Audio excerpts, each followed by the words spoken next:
A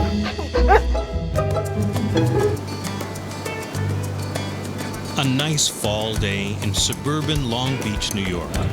Philip Gonzalez and his dog Ginny are taking a walk along the beach.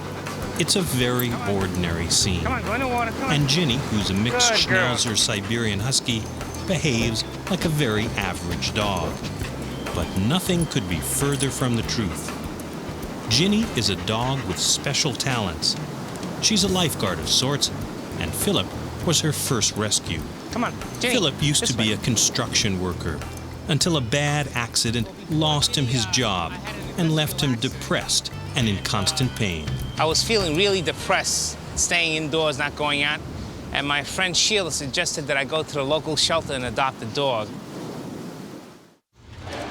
Philip is a big guy, and when he went to the shelter, his first idea was to get a big dog. He was looking for a companion, but a tough-looking one. Kevin Colin at the shelter thought Philip would be better off with a cat. It would be easier for him to take care of. But Philip insisted on a dog. But the dog he met was neither very tough nor in good shape. Ginny was abandoned. It was a sad story.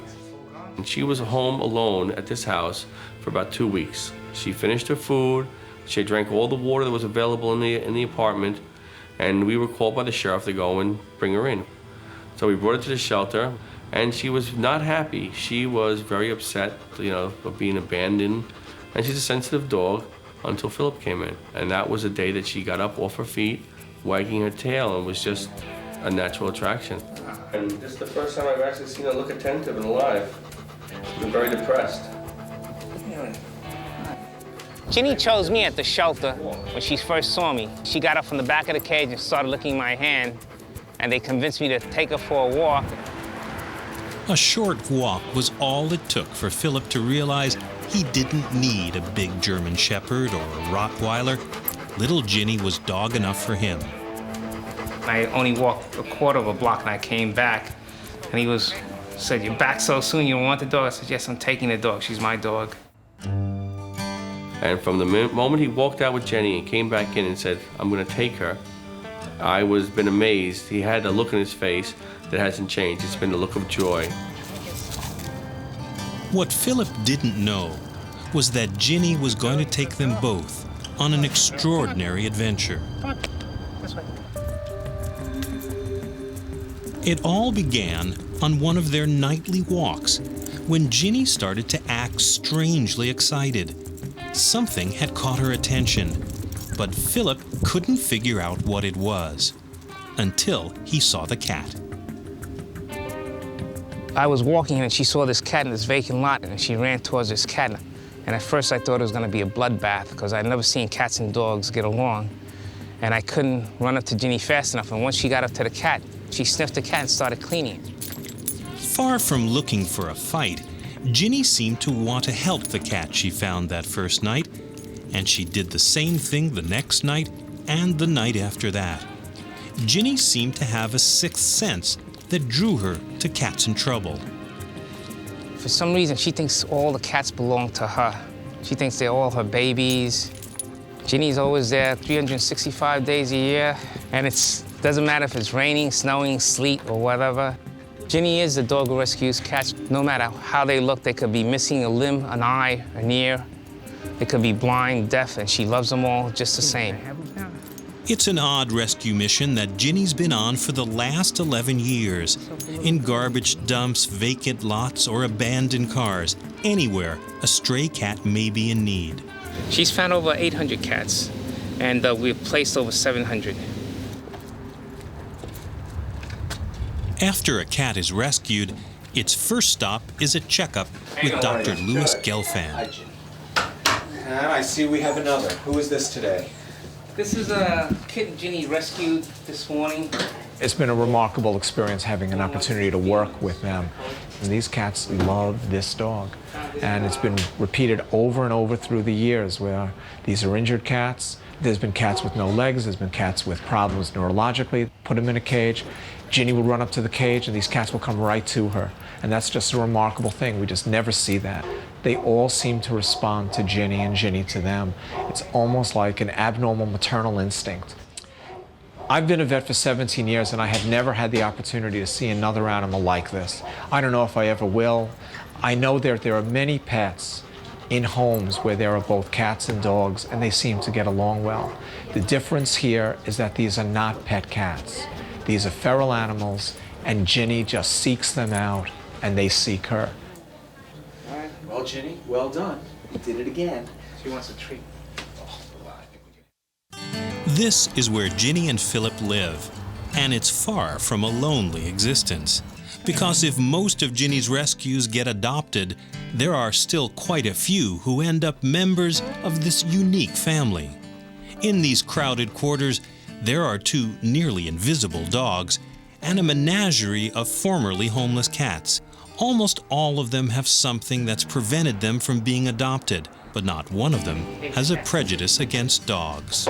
This is Madam. Now, Madam is Ginny's, wow, Madam, never said anything before. Madam was Ginny's first rescue at the shelter. This is Jackie. Jackie was born blind. This is King Arthur. This right here is Atlas. Here is Rufus. This up here is Darlene. Sheila was found in the glove compartment of a car with her brother Shelby. Thank you.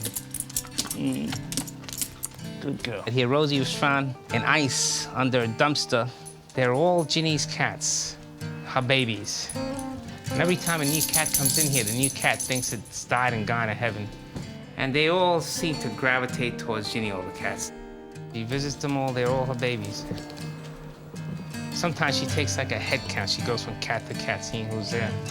And she knows when there's a cat missing. Right, Ginny? Yes, Ginny's famous. She's been going to a lot of different cities, and she's had numerous awards. She's Westchester Cat Show. She got the Cat of the Year award.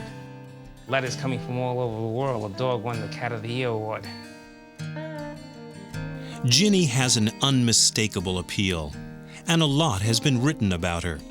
All around the world, people have heard about the dog who rescues cats. The night is dark and cold, especially for a homeless and hungry animal. So Ginny and Philip have expanded their horizons. Since they can't take in every stray cat on Long Island, they've come up with a sort of Meals on Wheels for felines. Every night, the pair seek out the spots where they know cats in need will be, and they leave them food. It takes Ginny and Philip hours to put out all the food. Sometimes they're at it all night. Ginny's an angel. She's like Mother Teresa in a way. Where Mother Teresa would help people, she helps the cats.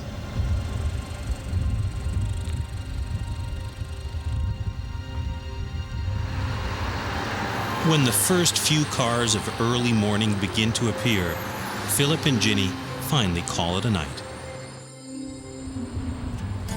Ginny has a lot of compassion for animals, and she has to me, I call it a radar of the heart.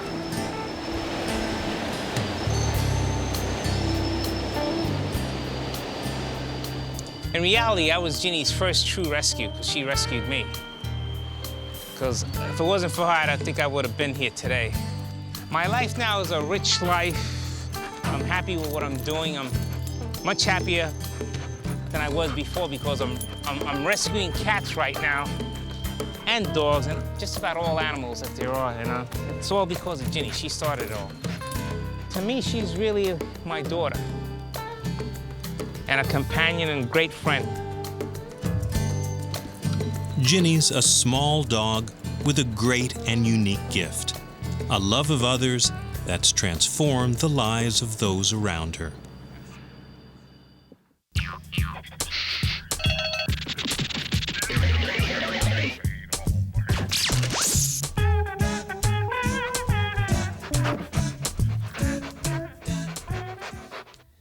Out here, deep in the Australian outback, Milburn Creek Farm is hundreds of miles from the suburban backyards of Sydney. Around here, the farms are so big you could drive for days to get from one end to the other. Besides the kangaroos, this is the land of sheep and the dogs and men who work them. On Milburn Creek Farm, the top dog is a 10-year-old Australian Kelpie named Basil. Nobody knows the precise origin of the Kelpie. Probably it's a mixture of English collie and the local Australian dingo, the world's first domesticated dog, the ancestor of all modern breeds. Get back. Get back, Bess. Get back. That's boy. The Kelpie is ideally suited to the tough conditions of the outback, and Basil is Michael Johnston's best worker. Sit down, Rex. My main dog at the moment, he's the oldest, he's the most experienced dog. He's been on this property all his life, and he's led the way over the years. This farm has more than 8,000 sheep and covers some 3,000 acres. Basil and his young son Rex work together rounding up the sheep. But although Rex is energetic, he lacks the older dog's discipline. Rex, he is a dog, he's young, he's enthusiastic, he tends to do a lot more than what Basil does, and sometimes he doesn't listen quite as well. But he's an extremely good dog on the farm. Walk him up. Kelpies have great intelligence and more than a touch of the hunter about them. Basil and Rex not only work the sheep, they stalk them. And this gives them great control over the flock. They're both a terrific pair of dogs, and they're actually two of my best friends, and as far as the farm goes, they're as good as 4 or 5 men to me. So they're great. Decides to give it away. Back here. Back here. Back here. Kelpies seem to have an instinctive control over the sheep. With their energy, their muscles, and their cunning, they keep these unruly animals in line. Although occasionally there is a minor rebellion. They love work, they live for it. When they're working, they're actually working. It's not playing, they're really serious about it. Sometimes they get too serious about it, but they're out there to do a job and they know it.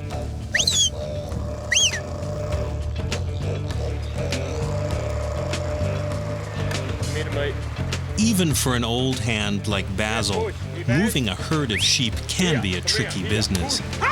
Not the bravest of animals, the sheep have decided today that this creek is too dangerous to cross. What they need is a little motivation, which they get in the form of 2 determined Kelpies who make it clear that they'd better get on with it. The result, the sheep get a bit of courage, and Basil and Rex get the job done. They know what to do, they know when to do it, and basically I'm there just telling them what to do if something's going wrong. Herding sheep in Australia is hot work, but Basil waited for his drink until the sheep were safely across the creek. Otherwise, they would have run away, and Basil would never let that happen. As a special treat, the boys get a ride home. But an Australian Kelpie's work is never done, and they wouldn't want it any other way. Why rest when you can help with a bit of sheep deworming? And this job takes a technique that few breeds besides the Kelpie can accomplish. It's called backing. Their main purpose of going over their backs is to get to the front of the mob, because that's where they naturally want to be. Dogs will back naturally. It's something that's in them. They'll automatically want to get up on top and bark and travel to the front over the top. You encourage the dog to stay in with his sheep, and it takes a lot of courage because, I mean, they're big sheep and only little dogs, and they've got to drop in and come back through. Basil was backing when he was 5 months old, and he was backing right up into a shearing shed over big woolly sheep and coming back through them at 5 months old. Good. 2,500 sheep can be medicated in one day this way. Get right up, right up. Here to me. Right up, here, back here, boy, hop in, sit, get in. Back here, get up. Here, Rex, back here. Push up. Here, Rex, get up front. Here, Rex, push up. boy. That's boot. Kelpies That's like push. Basil use many techniques to control a Sit. flock of sheep. That'll do. Stay there. They use their Sit. energy, their natural aggressiveness, and they use the eye. Like a border collie, the Kelpie has a devastating, hypnotic stare, and no mere sheep can hope to match it. Go back. The dogs keep the sheep under control, while Michael directs the action. Go back. You're round. Right there. Go back. A few words are all it takes to communicate with a champion sheepdog like Basil. Boot. On a huge Australian farm, the sheep can get away, far away. That's what's happened today. But Basil and Rex have the intelligence and the training to find the missing sheep and bring them back, all on their own. Dog work, dog's got to use his own initiative and get out there and do the job. I can't tell Basil what to do sometimes because he's too far away. He may have to leave me and go and get sheep and bring them up out of big gullies, and he may not even be able to see me until he comes back over the top of the hill. Good boy, Rex.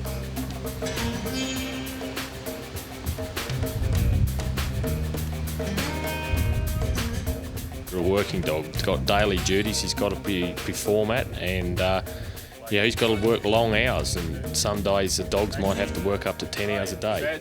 And he's got to be able to work in the heat and the cold, the rain and the wind.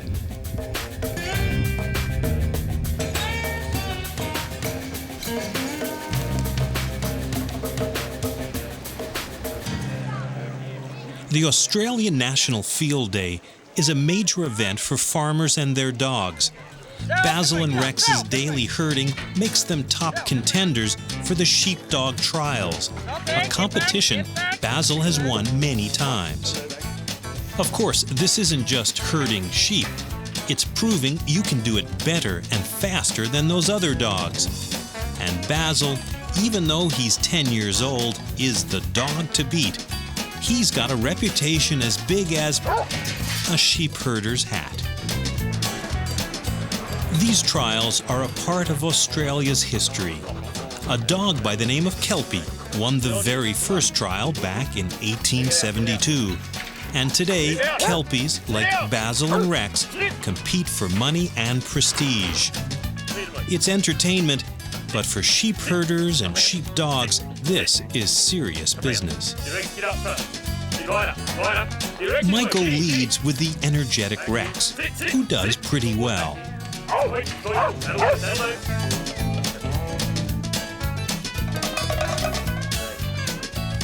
But for sheer talent, determination, and intelligence, there's no dog who can touch Basil.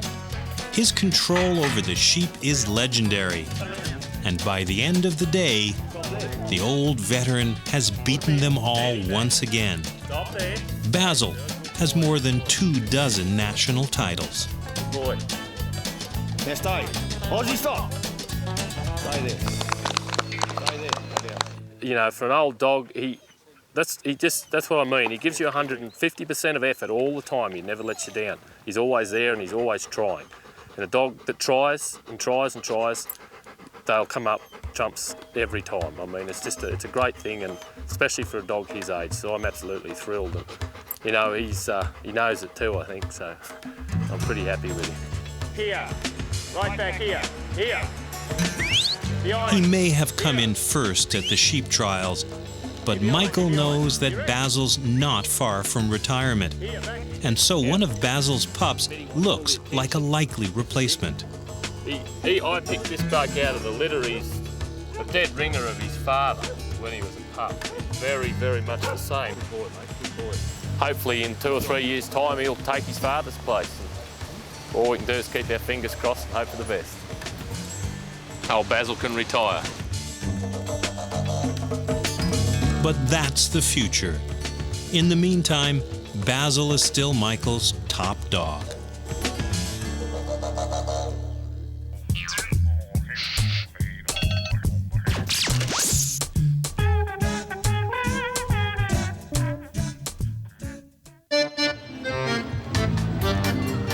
Saturday morning at the St. Lawrence Market in Toronto.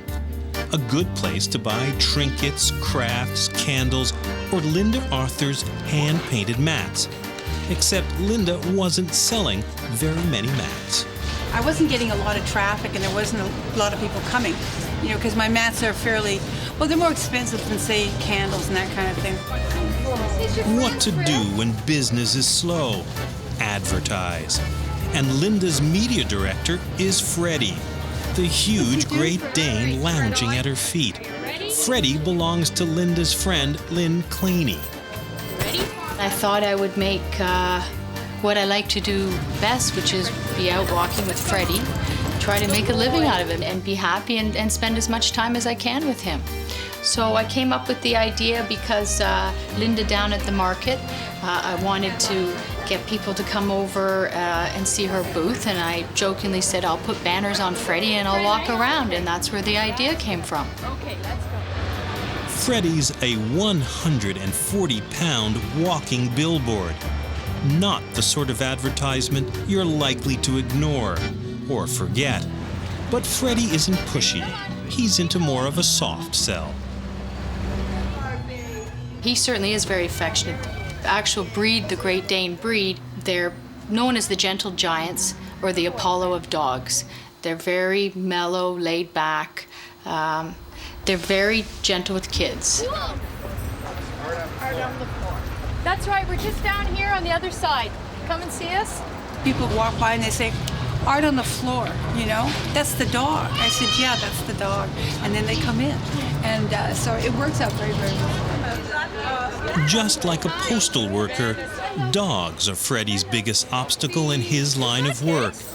But he takes it all in stride. After all, he's a local celebrity. He seems to like the attention. He likes to be a star. Freddie is a star, a big one, in every sense of the word. He's my 140-pound fur baby. Oh, yes.